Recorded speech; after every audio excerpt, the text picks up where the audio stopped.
Novak Djokovic a tout gagné, mais il n'a jamais vraiment été accepté. Certains l'admirent, d'autres le tolèrent, mais beaucoup ne l'aiment pas. Il dérange, il agace, parfois même sans qu'on sache vraiment pourquoi. Plus de grands chelems que Nadal et Federer, plus de semaines à la première place mondiale, plus de records que quiconque dans l'histoire du tennis, et pourtant, un malaise persiste. Même quand il serre la main, même quand il sourit, même quand il applaudit ses adversaires, on se méfie et on reste insensible. Mais alors pourquoi ? Pourquoi sur tous les cours du monde, les regards sont plus froids quand c'est Djokovic qui entre en scène ? Est-ce son besoin d'être aimé, ou le fait qu'il ose le montrer ? Est-ce parce qu'il est arrivé après tout le monde et qu'il a tout pris ? Ou est-ce simplement qu'on n'a jamais voulu d'un troisième homme dans cette histoire ? Parce que dans les contes de fées, il y a un prince, un rival, mais jamais un intrus. Et Djokovic, c'est exactement ça. L'intrus parfait, trop fort pour rester derrière, trop humain pour être sacré, et trop complet pour faire rêver. Hué à Roland-Garros, à Wimbledon, à l'US Open et même chez lui, à Melbourne, 10 fois vainqueur du tournoi. Et pourtant, c'est dans ses plus grands tournois qu'il a construit sa légende. Dans le bruit ou dans l'indifférence. Parce que son histoire n'est pas une célébration, c'est une contradiction, un paradoxe permanent. Le plus grand, mais jamais le plus aimé. Il est la preuve que l'excellence ne suffit pas, que le talent n'achète pas la tendresse, et que dans le sport, l'amour ne se mérite pas. Il se donne ou pas. Alors dans cette vidéo, on va pas parler de titres, de palmarès, de statistiques, on va parler de ce sentiment flou que vous ressentez peut-être sans pouvoir le nommer. Ce petit malaise là, cette gêne, ce regard de travers quand il gagne. Parce que vous soyez fan de Djokovic ou que vous ne sachiez pas pourquoi vous ne l'aimez pas, une chose est sûre, vous n'avez jamais vraiment compris Novak Djokovic. Mais aujourd'hui, vous allez essayer.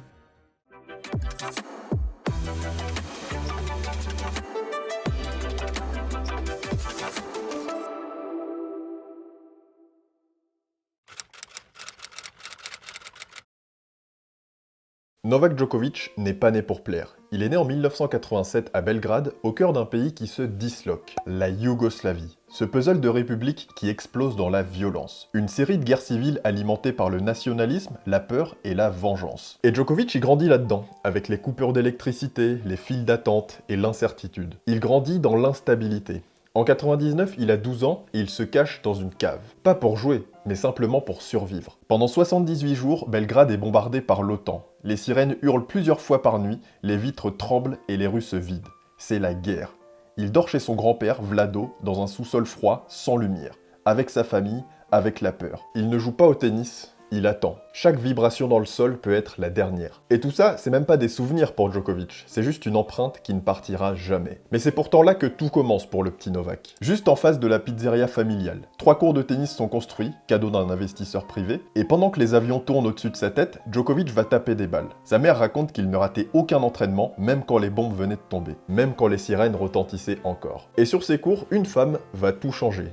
Jelena Jencic, ancienne joueuse et ancienne coach de Seles et Ivanisevic, une icône discrète du tennis serbe et surtout une mentor hors du commun. Elle observe Novak jouer et elle comprend tout de suite. Ce garçon-là, il est né pour ça. Mais être né pour ça, ça suffit pas. En tout cas, pas à Belgrade, pas en 99. Il n'y a pas de fédération, pas d'académie, pas de plan de carrière. Les parents de Djokovic n'ont rien, mais le peu qu'ils ont, ils vont tout miser sur lui. Son père vend tout ce qu'il peut, la pizzeria, une boutique de ski. Il avouera même plus tard avoir sacrifié l'éducation de ses 2 autres fils pour permettre à Novak de jouer. Parce qu'à ce moment-là, Novak représente un vrai espoir. Pas seulement pour sa famille, mais pour tout un pays qui n'a plus rien. Jelena l'entraîne chaque jour, mais pas seulement sur le terrain. Elle lui fait découvrir d'autres choses comme la musique classique, elle lui lit des poèmes, elle lui parle de valeurs, de discipline, de force mentale. Bref, elle construit un joueur, mais surtout elle construit l'homme que deviendra Novak. Elle disait, Novak avait une concentration et une volonté au-dessus de tout ce que j'ai vu chez un enfant. Elle dira qu'il a le talent de Céleste, la mentalité d'un moine et la rage d'un survivant. À 12 ans, Jelena sait qu'elle a atteint ses limites, alors elle appelle Niki Pilic en Allemagne, qui accepte d'accueillir Djokovic dans son académie, à Munich. Les Djokovic prennent un risque énorme, ils partent sans argent, sans garantie,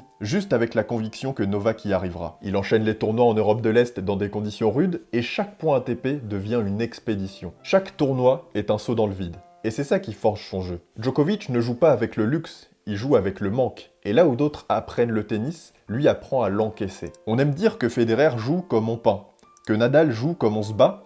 Djokovic, lui, il joue comme on s'accroche à la vie. Son jeu, c'est un bunker, un système défensif hyperactif. Rien ne passe, rien ne casse. Il a pas de coup signature, pas de revers à une main stylisée, pas de banana shot, pas d'amorti fédéresque, pas de grimace guerrière à la Nadal, mais il a tout le reste. Le retour, la relance, la couverture, le contre, la variation. Donc sur le papier, ça fait pas rêver, Djokovic ne provoque pas l'extase, mais il provoque l'essoufflement. Il vous fait taire. En fait, il est trop fort pour être ignoré, mais pas assez spectaculaire pour être adoré. Et surtout, il est arrivé trop tard. Bah oui, rentrons dans le vif du sujet. Quand Djokovic explose en 2011, le monde du tennis a déjà choisi ses dieux. D'un côté Roger, la grâce, le prince, l'esthétique, une silhouette parfaite et un tennis fluide, et de l'autre Rafa, le guerrier, la bête, la terre battue, une rage noble, une intensité sans filtre. Et pour couronner le tout, une opposition parfaite entre les deux. Donc le public a choisi, mais il n'a pas choisi seulement son favori, il a choisi son histoire, sa romance sportive, émotionnelle. Et puis Novak arrive sans prévenir, juste avec son jeu et sa rage différente. Et ça, c'est peut-être son plus grand crime. Il ne joue pas le rôle prévu, il n'est pas arrivé avec la bonne partition, il n'a pas complété l'histoire de la bonne manière, il l'a dérangé, il l'a déséquilibré. Et en battant les deux, il a tout remis en question. Il s'est mis à gagner encore et encore. Et à chaque fois qu'il soulevait un trophée, c'était un fan de Roger ou de Rafa qui souffrait. Mais en vérité, Djokovic n'a jamais été vraiment accueilli, mais il a été toléré parce qu'il était trop fort. Mais est-ce qu'il a été aimé ? Pas vraiment. Il a brisé le pacte émotionnel que le tennis avait passé avec son public. Le pacte Federer et Nadal. Donc Djokovic dans tout ça, c'est le bug. C'est l'erreur 404 dans cette rivalité parfaite. Un troisième homme dans une pièce à deux. Et dans ce triangle amoureux, il est le vilain petit canard, celui qu'on respecte mais qu'on regarde toujours un peu de travers, celui qui parle bien, qui joue mieux, mais qui malgré tout ça ne rentre pas dans le cadre. Et pourtant, il a tout pris, les trophées, la place de numéro 1 mondial, les grands chelems, les Masters 1000, tout. Il a tout pris, mais sans jamais vraiment prendre le cœur des fans. Mais c'est pas une question de style, c'est une question de narration, de territoire déjà conquis, d'un storytelling qui a été verrouillé avant son arrivée, donc d'un public déjà divisé. Djokovic n'a jamais été écrit pour être le héros, mais il a forcé la plume, et il s'est imposé dans une histoire qui voulait pas de lui. Au fait, nous c'est Game Set Talk, on est des passionnés de tennis, et si tu trouves ce genre de vidéo intéressante et que tu as envie qu'on continue à en faire, je prends 20 secondes pour te dire que je suis en alternance sur la chaîne, j'essaye de faire croître le projet avec ces formats longs. Tu le vois, c'est pas du contenu fast-food, ça prend du temps, mais c'est pas ce qui rapporte le plus. Donc si tu veux nous aider, n'hésite surtout pas à t'abonner premièrement, et si tu veux aller plus loin, on a fait une campagne de financement participatif, donc tu peux nous soutenir sur Tipeee. C'est grâce à ça que je peux continuer à produire ces vidéos, qu'on garde notre indépendance, et qu'on peut proposer des contenus plus construits. Le lien est juste en dessous en description, et même un mot ou un clic, ça change beaucoup pour nous. Merci beaucoup. Alors pourquoi Djokovic dérange autant ?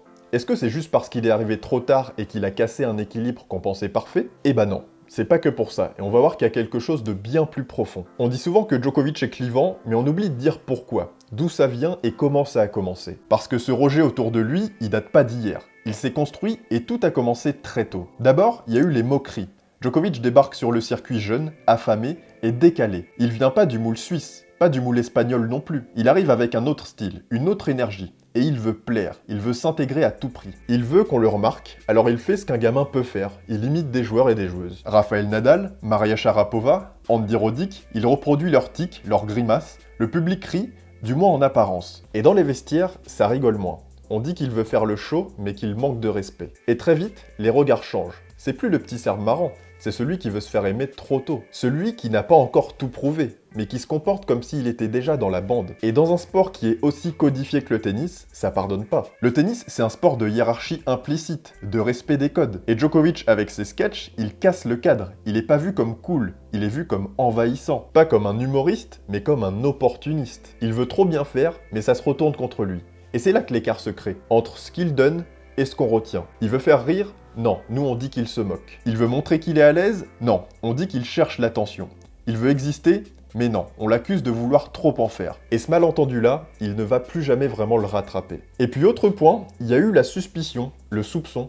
Au début de sa carrière, Djokovic se plaint souvent physiquement. Il appelle le kiné, il demande des pauses médicales, parfois en plein match, souvent quand il est malmené. Alors les blessures sont très certainement réelles, mais les regards changent. Il y a ce fameux épisode contre Roddick à l'US Open 2008, où l'Américain se moque de lui en conférence de presse, en disant il est blessé au dos, puis à la hanche, et au thorax, et à la cheville. Et là encore, l'image colle. Ataru a raison, mais Djokovic devient ce joueur qui dramatise, qui exagère, qui en fait trop. Dans un autre sport, ce serait sûrement banal. Et dans le tennis, du fait de ses codes, c'est un crime. Au tennis, on valorise la retenue, la pudeur, le silence dans la douleur. Sampras vomissait sur le court, mais continuait à jouer. Lendl jouait avec des ampoules ouvertes, et il bronchait pas. Donc le tennis, c'est l'élégance dans la souffrance. Mais Djokovic, il fait l'inverse. Il grimace, il fait appel au médecin, il discute. Et tout de suite, on doute. Même quand c'est vrai, nous on pense que c'est faux. Et cette réputation-là, elle ne le quittera plus jamais. C'est devenu un réflexe. Il dit qu'il a mal, bah nous on rigole. Quand il boite, on doute. Et ce malaise dépasse le cours, parce qu'il renforce l'idée que Djokovic n'est pas fiable, pas transparent. Et c'est là que le décalage se creuse encore plus. Il joue mieux que tout le monde, mais il joue sous un autre regard. Et puis, il y a eu les vrais scandales. Parce que oui, à un moment donné, c'était plus juste une question de perception, c'était juste des faits, des polémiques, des affaires. Et bizarrement, ça tournait souvent autour de Djokovic, qui se retrouvait au milieu d'un scandale, d'un malaise, comme si le drame l'attirait.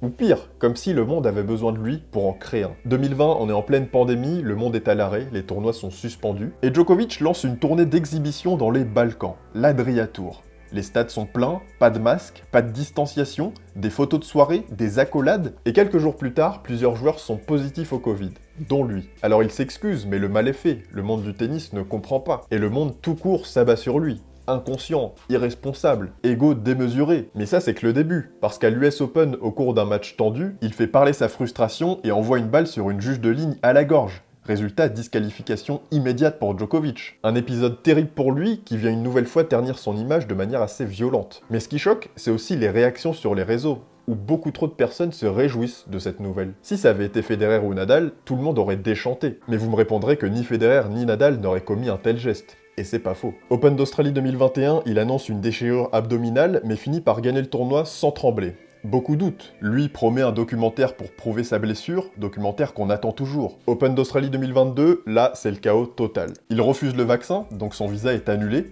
En Australie, il est détenu, puis expulsé après des grosses batailles juridiques, le tout en direct dans le monde entier. Là, on n'est même plus dans le sport, c'est un feuilleton politique, c'est une fracture médiatique, mais surtout un symbole de sa subversivité. Et dans ces moments-là, l'opinion publique ne lui a pas pardonné. Pas parce qu'il a fauté, mais parce que tout le monde attendait que ça arrive. Maintenant, il faut aussi tempérer et dire que Djokovic n'a jamais vraiment eu droit à l'erreur. Quand Federer casse une raquette, on va parler d'un moment d'humanité. Quand Nadal dépasse le temps entre ses points, oh bah non, mais c'est son rituel. Mais Djokovic, un mot plus haut que l'autre, un regard agacé, et le procès recommence. Parce que dans l'imaginaire collectif, il est jamais vraiment innocent. Il est forcément lié à quelque chose, à un soupçon, à une tension. Et puis il y a ça aussi, le besoin d'être aimé. Là, on touche quelque chose de plus profond. Parce que Djokovic ne joue pas seulement pour gagner.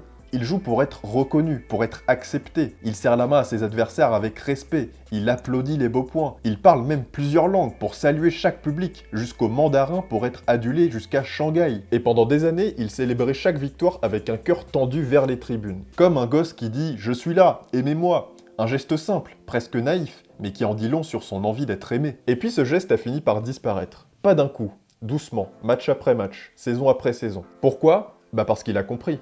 Il a compris que quoi qu'il ferait, il y aurait toujours des sceptiques, toujours des doutes le concernant. Et c'est peut-être là que quelque chose se brise. Donc ce garçon qui voulait être aimé commence à en jouer. Il chambre, il exagère, il sourit, il célèbre plus longtemps, il surjoue l'ironie, il provoque et rend les huées presque nécessaires. Vous me sifflez ? Très bien, je vais vous le rendre. Il est plus dans la demande, il est dans la réaction. Regardez comme vous me jugez. Et pourtant je gagne, je fais que gagner. Et c'est ça le paradoxe de Djokovic. Il veut pas juste gagner, il veut être aimé pour ce qu'il est. Mais le problème c'est que ce qu'il est ne rentre dans aucune case. Alors à force, il accepte, il s'adapte, il joue le rôle qu'on lui donne. Et parfois il le pousse, parce qu'il vaut mieux être détesté pour ce qu'on est que toléré pour ce qu'on n'est pas finalement. Et enfin, il y a aussi la foi, la spiritualité, et la manière dont Djokovic parle du monde. Il parle pas comme les autres, il pense pas comme les autres, il se nourrit pas comme les autres, et il se soigne pas comme les autres. Djokovic, c'est un champion du 21e siècle avec des croyances venues d'ailleurs. Il part de méditation, de respiration cellulaire, de jeûne prolongé, de câlins de 25 secondes. Il parle d'énergie, de vibration, de liens invisibles entre les émotions et les douleurs. Il croit à la guérison par l'intention. Il consulte des guérisseurs, des magnétiseurs. Et forcément, ça divise.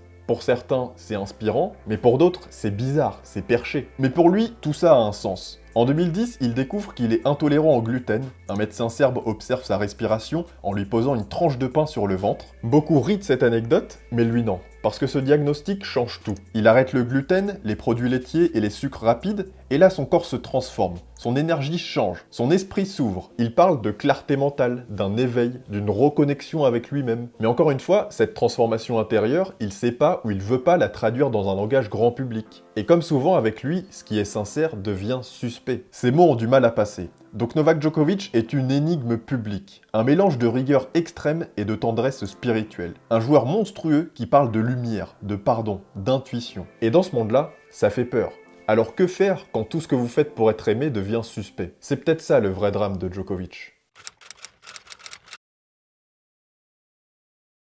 Novak Djokovic a tout. Le palmarès, la longévité, la régularité. Il a battu Nadal 2 fois à Roland-Garros, il a battu Federer 3 fois en finale à Wimbledon. Il les a rattrapés, dépassés et effacés de certaines colonnes dans l'histoire du tennis. Mais malgré tout ça, rien n'y fait. Il sourit, on le soupçonne d'être calculateur. Il se blesse, on doute. Il s'énerve, on le traite d'arrogant. Il est toujours trop quelque chose, trop intense, trop présent, trop démonstratif, et donc jamais assez aimé. C'est comme si, quoi qu'il fasse, il était toujours dans l'excès. Il n'a pas le droit au neutre, au simple. On le juge à la loupe avec des critères et une exigence qu'on n'applique à personne d'autre. Dans sa carrière, il a tout coché, il a tout fait. Et pourtant, le cœur des gens lui échappe. Mais Djokovic n'est pas un cas isolé. Il s'inscrit dans une lignée, une généalogie du grand rejeté, du champion trop dominant, trop discipliné, trop différent pour être pleinement aimé. Trôné Cristiano Ronaldo, corps sculpté, discipline militaire, perfectionniste maladif, tout semble calibré, trop visible, trop affiché, trop parfait.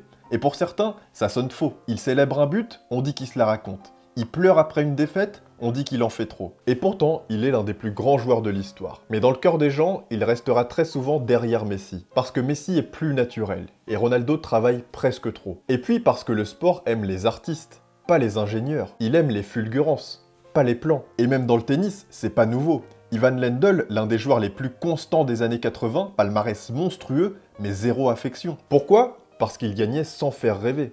Comme Djokovic. Donc dans tous ces cas, il y a un pattern qui revient. Ceux qui gagnent avec panache, on les met tout en haut. Ceux qui gagnent avec méthode, on les respecte, mais de loin. Et ceux qui en plus de ça cherchent à être aimés, on les regarde avec méfiance. Bah Djokovic, c'est exactement ça. Un joueur trop dominant pour être attendrissant. Mais c'est pas de sa faute, et c'est pas de la nôtre non plus. C'est juste le reflet d'une époque, d'une société qui veut des super-héros, mais des super-héros qui rentrent dans des cases. Et pas qu'ils soient trop forts non plus, pas qu'ils soient trop humains. On veut des légendes sans fissures, des images lisses sans bavure. Mais Djokovic, lui, il joue pas du tout ce rôle.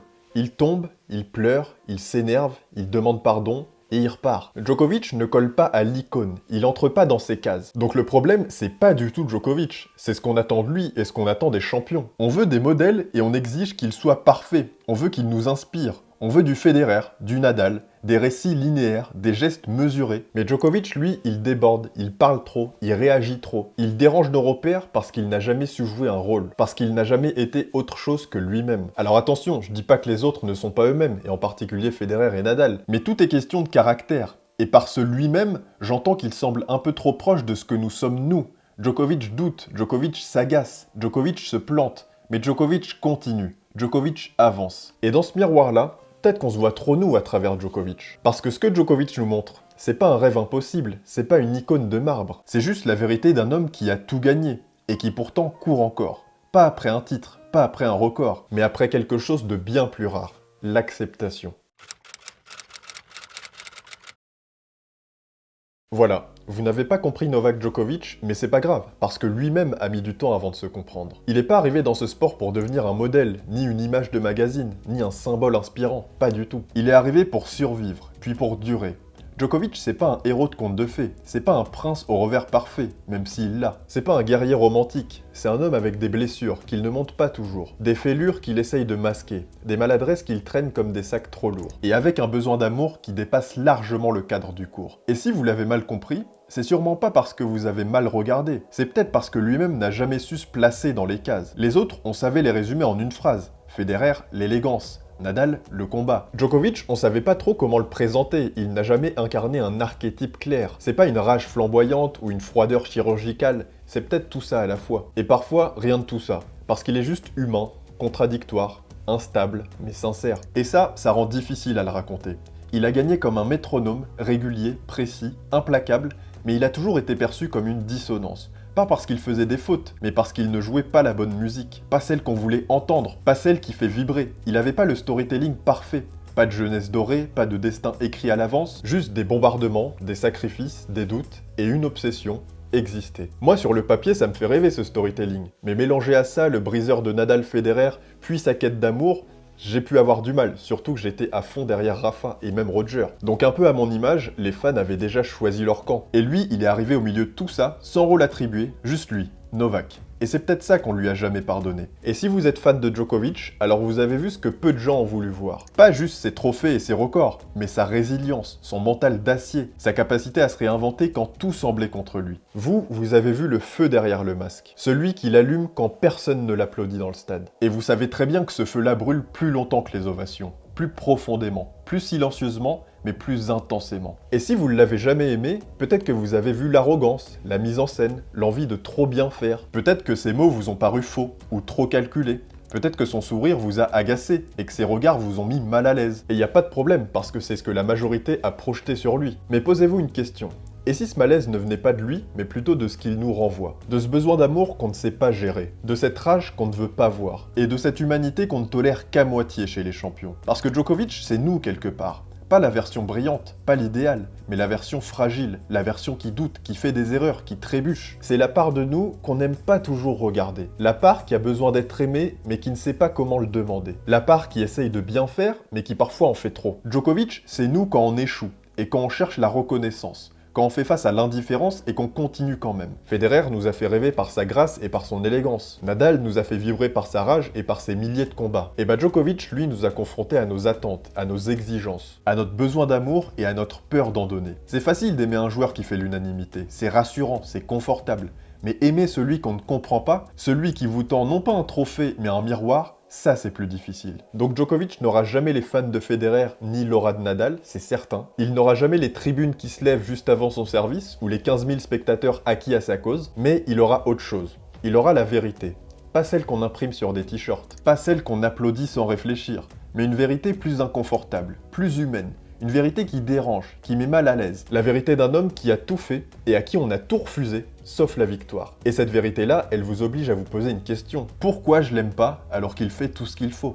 Peut-être que vous l'avez jamais compris, mais lui non plus n'a jamais vraiment compris pourquoi vous ne l'avez pas compris. Mais il a continué d'avancer, à gagner, toujours plus, à tracer sa route malgré ses détracteurs partout dans le monde. Et c'est peut-être ça son plus grand accomplissement. Il aura jamais été le plus aimé, mais il aura été le plus constant, le plus solide, le plus fort. Parce que pendant que les autres cherchaient la lumière, lui a appris à jouer dans l'ombre. Pendant que les autres savouraient l'ovation, lui a appris à gagner dans les sifflets. Et ça demande une force que peu de champions ont eu, tout sport confondu, toute époque confondue. Alors maintenant, vous pourrez plus dire que vous ne saviez pas, parce que vous venez de découvrir l'autre visage de Novak Djokovic. Celui qu'on montre pas dans les résumés, celui qu'on n'affiche pas dans les palmarès, mais celui qu'on ne peut plus ignorer. Et vous, est-ce que vous pensez que Djokovic est victime d'une injustice, ou alors est-ce simplement son destin? Dites-nous tout ça dans les commentaires, on est très curieux de vous lire. Et si vous voulez aller plus loin avec Djokovic et revivre ses grands moments, sa carrière, ses débuts, ses records, ses titres, ses saisons folles, cette vidéo juste ici est faite pour vous. Ciao!